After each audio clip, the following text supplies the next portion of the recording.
ONews Radio, toute l'actualité nationale et des Outre-mer.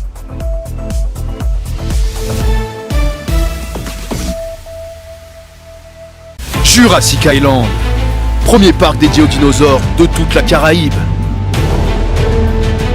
Parcourez le parc à la rencontre de dinosaures animés à taille réelle. Au programme, plongez dans l'ère du Jurassique en réalité virtuelle avec la toute nouvelle attraction Jurassic VR. Infos et adresse sur le site www.jurassic-island.com. Venez vous fondre le temps d'un instant dans un autre monde. Réunion Actualité.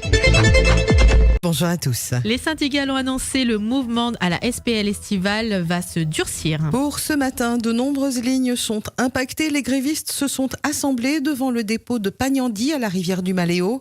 Ce qui a mis le feu aux poudres, c'est l'issue de la réunion des 6 maires de la CIREST hier soir. Des licenciements annoncés, la mise en place du PSE dont ne voulaient pas les salariés de Estival. Patrice Célie, hier soir, interrogé par Yves Montrouge pour freedom.fr. Un PSE qui prévoit quand même 17 licenciements ? Non, il n'y a pas 17 licenciements de prévus, Monsieur Montrouge. Il y a des suppressions de postes qui sont prévues, effectivement, dans le projet de PSE.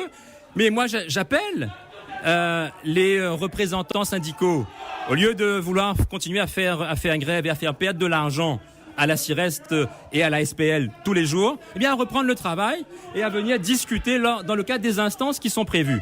Et il y a des solutions que nous pouvons trouver. Et donc, mon objectif et celui des collègues qui m'accompagnent, c'est de faire en sorte que demain, aucun salarié et aucune famille ne se retrouve sur le carreau grâce à un accompagnement, à des mesures de reclassement que nous pouvons également identifier. Pas de licenciement, mais des suppressions de postes, indique Patrice Célie. Hier soir, le climat a été houleux. Patrice Célie a dû quitter la CIREST sous escorte de la gendarmerie. Éric Talassia, porte-parole de l'intersyndicale, intervenait ce matin sur notre antenne. Les salariés grévistes sont encore très en colère. La nuit était courte, mais c'est pas grave parce que c'est pour la bonne cause. On a ce matin à 4 heures des salariés qui sont encore très remontés par rapport à l'attitude méprisante de Monsieur Célie.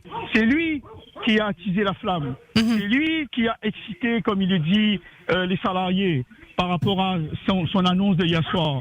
Nous, c'était clair au niveau de l'intersyndicale. C'est pas de PSE, on n'en veut pas, d'accord.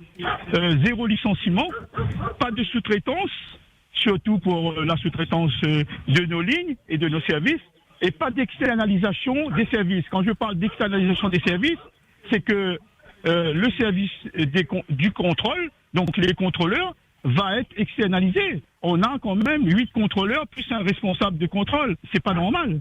C'est pas normal. On va l'externaliser, on va prendre une autre société, alors que nous avons un savoir-faire de la main-d'œuvre qualifiée dans la SPL estivale. C'est pas possible. Et dans le baromètre, ce matin, nous allons parler de cette grève à Estival, grève qui a débuté lundi.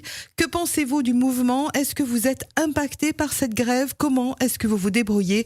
Vous nous appellerez d'ici quelques instants 02 62 99 12 00. Les soignants de l'ARAR sont en grève. L'ARAR, c'est l'association réunionnaise d'assistance respiratoire et soins à domicile. La structure s'occupe des patients qui sont hospitalisés à domicile, notamment les HAD. La presque totalité des médecins de l'ARAR est en grève. Une grève pour dénoncer les décès, série de décisions incompréhensibles de la part de la direction de la structure. Les suivis des patients sont fortement impactés.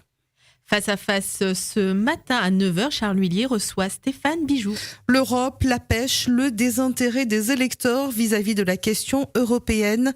Stéphane Bijoux, député européen, sera sur notre antenne à partir de 9h tout à l'heure. Vous pourrez réagir et poser vos questions aux députés européens 02 62 99 10 00 à partir de 9h. Jour J pour Madagascar. Jeudi 16 novembre est le premier tour de l'élection présidentielle à Madagascar. Une élection sous couvre-feu à Tananarive. L'élection se joue dans un contexte tendu. 11 millions de Malgaches sont appelés aux urnes. Ce premier tour sera décisif. Pour rappel, André Radjoel, le président sortant, est assuré d'être élu dès le premier tour. C'est ce qu'il a indiqué. Les candidats de l'opposition, eux, ont appelé mardi au boycott de cette élection. Et Freedom, il est 7h passé de 35 minutes. Une cagnotte en ligne pour rapatrier le corps de Marie Scolasti. La Réunionnaise de 81 ans est décédée d'une crise cardiaque en Thaïlande en fin de semaine dernière. Le problème qui se pose désormais, c'est que les proches doivent payer pour la rapatrier à La Réunion. La somme est énorme, les assurances ne veulent pas tout prendre en charge. La famille de Marie Scolasti a ouvert une cagnotte en ligne. Le sort du journal Le Quotidien n'est toujours pas réglé. Un groupe hexagonal s'est positionné pour le rachat du quotidien. Le groupe Média Capital et le Nouvel Économiste est intéressé par le rachat du journal. Il avait été question d'un consortium d'entreprises locales qui aurait racheté le quotidien. Finalement, il n'en a rien été. Aucun repreneur local n'a fait d'offre. Ouverture reportée au port de Sainte-Marie. Le réaménagement du port touche à sa fin, mais les 12 restaurants et les 4 commerces ne peuvent pas encore ouvrir au public. Un problème d'alimentation électrique est à l'origine de ce report d'ouverture. Et d'ores et déjà, dans le quotidien de ce matin, on apprend que certaines entreprises seraient en train de se retirer. Notez que la Cynor devrait inaugurer le port de Sainte-Marie il y a 6 mois déjà. Jacqueline Farérol était l'invitée de Max hier. Oui, la chanteuse est revenue sur sa vie, son œuvre, ses tubes. Guillaume Legras, son guitariste de toujours, a aussi évoqué leur tournée à travers le monde, notamment en Amérique du Nord. Il explique, on les a même reconnus à New York. Une fois, nous étions en tournée, c'était au Canada, puis à un moment, on avait parti aux États-Unis. C'était avant le 11 septembre, ça. Franchement, nous étions aller au World Trade Center. Je ne sais pas si tu te rappelles, Jacqueline. Donc, on allait au World Trade Center, puis à un moment, tu dois traverser la route. Seulement, la route n'est pas comme ici. C'est-à-dire qu'ici, on connaît, piéton, quand il passe, il garde comme si il y a un cow-boy, il traverse comme ça. Là-bas, quand on regarde, là, on a 6 voies un côté, 6 voies l'autre côté. Déjà, quand on regarde le bout de chemin là-bas, on dit, là, on a le temps de traverser, et l'auto, il baisse en tabac.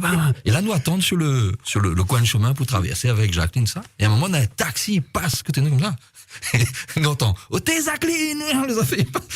Là, nous, là, à New York. Et là, nous, regarde, on nous dit, non, là, New York, un taxi. C'était une banque créole qui passait. Pas possible. Et en plus, on dit, oh, t'es Jacqueline, comment il pète? Vous connaissez comment Ah ouais, là, nous, les aux États-Unis, quoi. Carrément. O-News Radio sur outremernews.fr.